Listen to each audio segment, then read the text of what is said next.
I coming sir? అదేంటయ్యా లోపలికి వచ్చి అడుగుతున్నావు? ఎటు మీరు రమ్మనే అంటారు కదా సార్.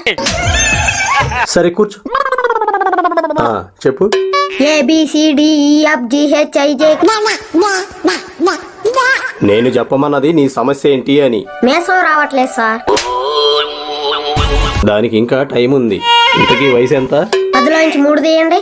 7? దానికి 3 కూడా ఉంది. 10? దానిలోంచి 4 తీసేయండి. 6? దానికి మళ్ళీ 4 కూడా ఉంది. 10? అది నా వయసు. అదేదో ఫస్టే 10 అంటే సరిపోద్దిగా. మరి నా కోడికలో తీసివేతలు వచ్చాను మీకు తెలియాలిగా. సర్లే, ఇంతకీ ఏం చేస్తుంటావు? స్నానం చేస్తుంటా. పేరేంటి? కనుక్కోండి చూద్దాం. సరే, మీ అమ్మా నాన్న పేర్లేంటి? అమ్మా నాన్న. పంచింగ్ పలక్నామాకే పంచ. అసలు ఏంట్రా ఎలా ఉన్నావు? ఇంకా స్నానం చేయాల.